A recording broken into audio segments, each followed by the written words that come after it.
Hey guys, and welcome back to the Anxiety channel. I thought today we'd kind of just do a quick video on some tips for dealing with life after lockdown. A lot of people are speculating about a second wave, and I mean it might happen, but who's to know? Things are slowly getting back to normal, and that's great. But actually, a lot of things aren't. There's a lot of redundancies that are happening, or about to happen. Jobs aren't really secure at the moment.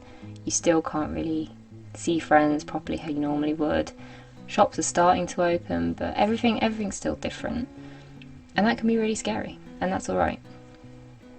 But it's how we deal with our anxiety and turn it into something positive. So the first thing that I would recommend is distractions. It's something I do and has helped a lot with my anxiety. Basically, try and do something productive, right? So you can do mindful things like artistic projects, colouring, making something out of clay. Sometimes for me that doesn't work because it's not enough of a distraction, right? So yes, you can sit there drawing, but then actually your mind still wanders and you don't feel relaxed from drawing. So you can do those things when you're feeling a little bit less anxious than normal. But try and use the time that you have and build something. So maybe there's something you've always wanted to do and you haven't really had a chance. One of the things you could do is something computer related. Now that we have access to the internet, we really have a chance to build something that we want to build. So you could build an app, which there's so many resources online that are worth looking into. Loads of tutorials, W3C schools, they have a lot of stuff about coding and that. But Android Studio, for example, it also has that drag and drop element. So it's definitely worth looking into that, and it's a great skill to learn. Code Academy, that's another great place to learn about some coding and stuff like that, because computers are our future, and with the AI that's developing, it's worth looking into.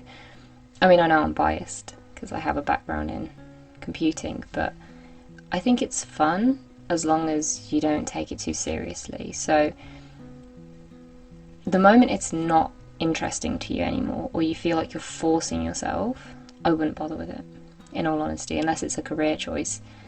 But it's definitely worth giving it a shot, because the feeling you get when you actually make something and you build it and it works is phenomenal. So, you could also try, for example, to make your business idea a reality. It could be making jewellery, or I don't even know, making YouTube videos. Like, there's a chance for us to really do a lot and create things that could eventually actually turn into a source of income, which would then solve the issue with redundancies. Thankfully, we don't live in a world anymore where we solely rely on being employed by somebody. We have a chance to do our own thing, and that's huge.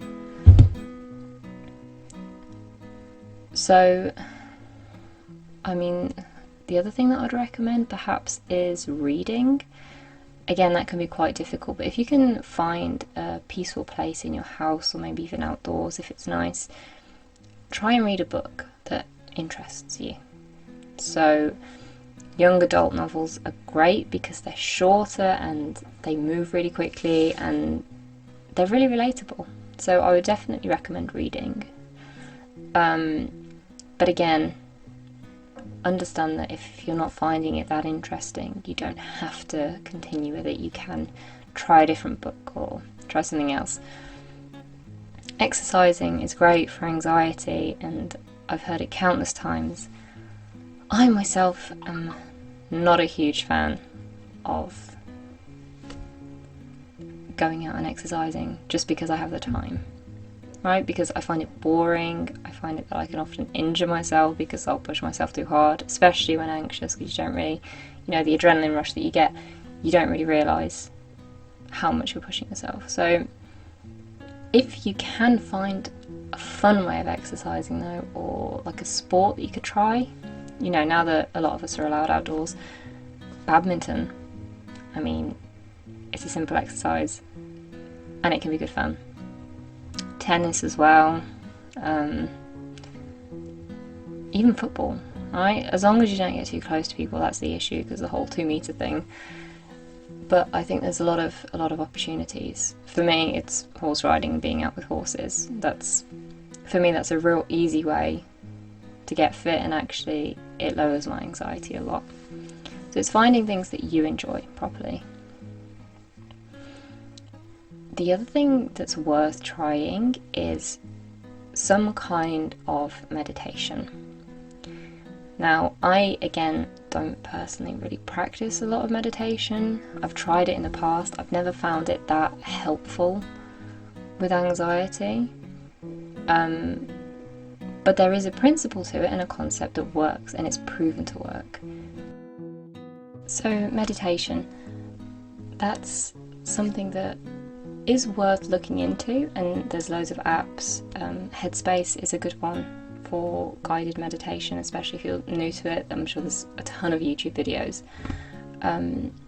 But for me, the way I try to do it is slightly different. So if I can find a quiet space, like my room, or even outside, I'll then try to focus on one thing. And for a long time, it was actually music. Music helped me a lot. I would try and find something that really felt relaxing. So for me, I tried classical music, and that worked a lot. I mean, obviously, there's a ton of other music that I enjoy, but it doesn't invoke the right emotion. Classical music, certain types, there are obviously some certain ones that are a lot more aggressive, but it's worth just trying to sit and listen. And that's something that I would definitely recommend as a form kind of meditation, because you're sitting, totally emptying your thoughts and just listening. So you could do the same thing outside. You could just go sit outside and just listen to the sounds that are there. So the point of meditation really is to not worry. You're not thinking about the future, thinking about the past. You're thinking just about the present. And that usually is what gets rid of anxiety, because anxiety is a worry about something. Now, normally anxiety would be triggered by something dangerous, right? Because it's that fight or flight response. But nowadays it's kind of triggered more by worries that aren't actually from physical threats. So you worry about your job because that's your livelihood, and that's a completely valid worry. But you don't need the adrenaline. That's not going to help that situation. So if you can find a way to just not worry about things, at least for a specific period of time, that will make a lot of difference in the long run. I mean, something that helps with worry is having a worry diary, and you give yourself half an hour every day and you'll write down everything that you're worried about. But that's it. The moment that half hour is up, you close the book and you go and you leave it and you don't think about it, because it's not going to make a difference. It feels like worrying makes a difference, but it doesn't. You know, if you're trying to come up with a solution to something, that's different, but that usually won't, that's not an anxious feeling. Anxiety is just that you feel you need to get away from a situation normally. And that can be super hard in lockdown because you can't really go anywhere. But actually, if you can learn to regain control of your mind and redirect it into something that is productive, you will feel a lot better, and usually your anxiety will also disappear. Now, the other thing that I do if I'm really, you know in anxiety, you get those real bad physical symptoms. You're really nauseous and dizzy, and you can't actually be productive. Even if you wanted to, you just can't. Those are the days where I try and do something that will, again, distract me, but in a more relaxed way. So I'll try and watch something. Supernatural, actually, was a series that really helped me, because I'd never watched it before, but then the box set was available on Amazon, so I watched a load and I was addicted for a while, and it was great. Didn't think about anything else. So although that's not really healthy, I'm sure a lot of us have binge watched things. And that can be helpful. And why not? We all deserve a break now and again. We don't have to constantly be like, oh, today I really need to make progress with my anxiety, or today I really need to work on this. Like, give yourself a break. Because, again, that will make a big difference. You know, we put a lot of pressure on ourselves because throughout our lives we've been put pressure on because of, I don't know, parents, school, whatever. We all have different pressures. And then we start to adopt those as our own. Like, oh, I'm not doing enough today. So just make sure to give yourself a break. And don't worry about feeling worried. It sounds ridiculous, but it's true. It's okay to feel a bit scared about the future. We all are. But the point is not to let it become a problem that will then stop you from living your life normally. But yeah, that's basically all the tips I have for now. Try and do something that will make you feel better and that will help, like, enhance your life and give you something to focus on that's not just this horrible situation right now. So I hope that you found it helpful. Let me know down in the comments if there's anything you think I missed, or just try to help each other out. Thanks for watching.